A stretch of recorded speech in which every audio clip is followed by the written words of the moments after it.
15 నెలలు అయింది, దాటింది. ఇప్పుడు ఎక్సైజ్ ఆఫీసర్లు ఇప్పుడు కనిపెడతాం ఏంటి?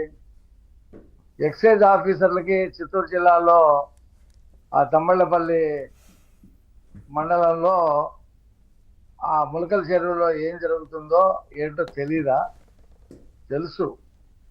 కానీ ఆఫీసర్లు కూడా మ్యాక్సిమం వైసీపీకి కోవర్టులుగా పనిచేస్తున్నారు.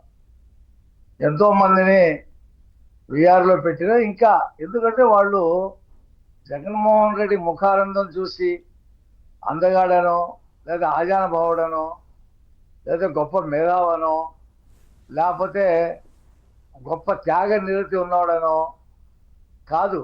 ఆయన హయాంలో దొరికిన కాడికి దొరికినట్టుగా దోచుకున్నాం. మనకు అవకాశం ఇచ్చాడు, ఆయన దోచుకున్నాడు, మనం దోచుకున్నాం. కాబట్టి జగన్మోహన్ రెడ్డి లాంటి ముఖ్యమంత్రి ఉండాలి, ఆయన మళ్ళీ రావాలి అని కోరుకునేటువంటి తత్వం ఆఫీసర్లో ఉంది. ఉన్న వాళ్ళందరూ కూడా వాళ్లే ఉన్నారు. ఈ ప్రభుత్వానికి వాళ్ళని మొత్తాన్ని పక్కన పెడితే ప్రభుత్వం నడిచే పరిస్థితి లేదు. వాళ్ళు కొనసాగుతున్నారు. కొంతమందిని విఆర్లో పంపించారు, కొంతమంది కీలకమైనటువంటి బాధ్యతల్లో ఉన్నారు. అయినప్పటికీ కూడా స్లీపర్ సెల్స్ లాగా కోవర్ట్లు, ఆ తర్వాత స్లీపర్ సెల్స్ గా ఉండి ఈ ప్రభుత్వంలో జరుగుతున్నాయని ఎప్పటికప్పుడు వాళ్ళకి చేరవేస్తున్నారు. వాళ్ళు కూడా అందుకు సహకరిస్తూ ఉన్నారు. ఇది జరుగుతూ ఉంది. మనం చూసాం. ఎన్నికలకు ముందు కూటమి అధికారానికి వచ్చేస్తుంది. అసలు తెలుగుదేశం పార్టీ 3 శాసన మండలి సీట్లు గెలిచినప్పుడే రాష్ట్ర ప్రజలకి, అన్ని రాజకీయ పార్టీలకి అర్థమైంది తెలుగుదేశం పార్టీ అధికారంలోకి రాబోతుందని. అప్పుడు నెమ్మదిగా ఈ జగన్మోహన్ రెడ్డి పార్టీలో ఉన్నటువంటి కొంతమంది నాయకులు చాలా తెలివిగా మా పార్టీలోకి రావటం, వాళ్ళకి టికెట్లు దొరకటం, వాళ్ళు ఎమ్మెల్యేలుగా ఉండటం ఏది చూసాం. ఇప్పుడు ఆదిమూలాన్ని చూసాం కదా, అతను ఏం చేశాడు? సరే, అతను సస్పెండ్ చేశారనుకోండి. ఇలా చాలామంది ఉన్నారు. అయితే గత ఎన్నికలకు ముందు అలా జరిగింది. సరే, గెలుపు గుర్రాలని దృష్టిలో పెట్టుకొని చేశారు. ఇప్పుడు మా పార్టీలో చేర్చుకోము, జనసేనలో కూడా చేర్చుకోము అంటే బీజేపీలో చేరుతున్నా. మనం చూసా ఆడారి కిషోర్, అతను విశాఖపట్నంలో ఉన్నాడు కదా, ఈ మిల్క్ ఫ్యాక్టరీకి సంబంధించినటువంటి. అతను మేము చేర్చుకోమని చెప్పాం. అతని మీద సభా సంఘం కూడా వేశారు. అయినప్పటికీ కూడా తెలుగుదేశం జనసేన రిజెక్ట్ చేస్తే బీజేపీలోకి చేరాడు, వైస్ ప్రెసిడెంట్ కూడా అయ్యాడు. మరి ఇక అతని మీద ఏమీ చర్యలు తీసుకోగలరు?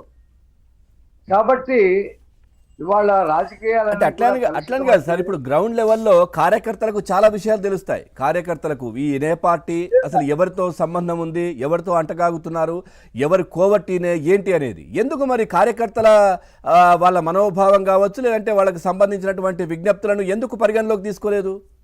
ఈ విధంగా ఎట్లా చేర్చుకున్నారు? తీసుకోలేదు. తీసుకున్నా వాటిని పరిగణలోకి తీసుకోలేదు. గెలిపే ముఖ్యం అనుకున్నారు. చాలా మంది వచ్చేసారు. అలాగా టికెట్లు కూడా తీసేసుకున్నారు. పార్టీ కోసం పనిచేసిన వాళ్ళని పక్కన పెట్టి వాళ్ళకి టికెట్లు ఇచ్చారు. వాళ్ళు ఎమ్మెల్యేలు కూడా అయిపోయారా?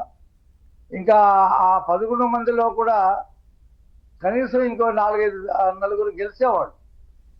సరైనటువంటి వాళ్ళకి టికెట్లు ఇచ్చుంటే 4-5 గెలిచేవాడు. అంటే ఇప్పుడు జయచంద్రారెడ్డి ఆయన ఓడిపోవాలనే కదా అక్కడికి వచ్చాడు, ఆయన గెలవడానికి రాలేదు. ఓడిపోవాలనే వచ్చాడు, ఓడిపోయాడు. అతని లక్ష్యం నెరవేరింది. అదే కదా ఆయన లక్ష్యం ఏంటి? ద్వారకనాథ్ రెడ్డిని గెలిపించాలి. వాళ్ళ గురువైనటువంటి పెద్దిరెడ్డి రామచంద్రారెడ్డి సోదరుణ్ణి గెలిపించాలనుకున్నాడు, గెలిపించాడు. అది రెండు వైపులా డబ్బు సంపాదించుకున్నాడు.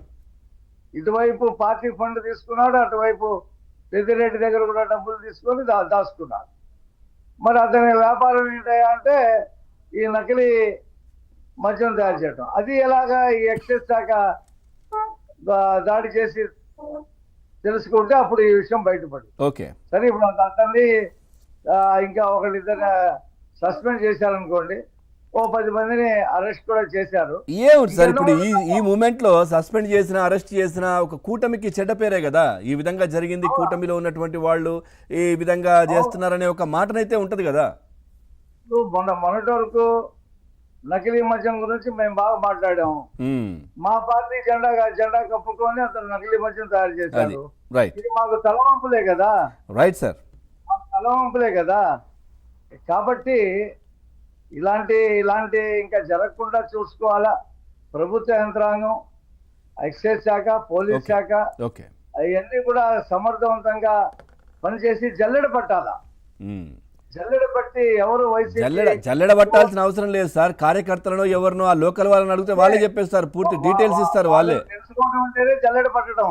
అదే అంటున్నాను, పెద్దగా అంత శోధించాల్సిన అవసరమే లేదు. కనబడతా ఉన్నారు, కళ్ళకే కనబడుతున్నారు కదా ఎవరెవరు ఎక్కడి నుంచి వచ్చారు, ఎవరెవరు ఏం చేస్తున్నారని. కొంతమంది నామినేటెడ్ పదవుల్లో కూడా వచ్చారని మేము వార్తలు చూస్తా ఉన్నాం. మరి ఎట్లా కాబట్టి ఇలా ఇస్తున్నారు? చేరినప్పుడు వాళ్ళ మనుషులకే రికమెండ్ చేస్తా ఉన్నారు. Right sir. వాళ్ళు వైసీపీ ఓకే. వచ్చేస్తా ఉన్నారు. వస్తాను సార్, ఒక్కసారి మాట్లాడిస్తాను. రఫీ గారు మాట్లాడిస్తాను. ఎతికి ఏరేవలసినటువంటి అవసరం ఎంతైనా ఉంది.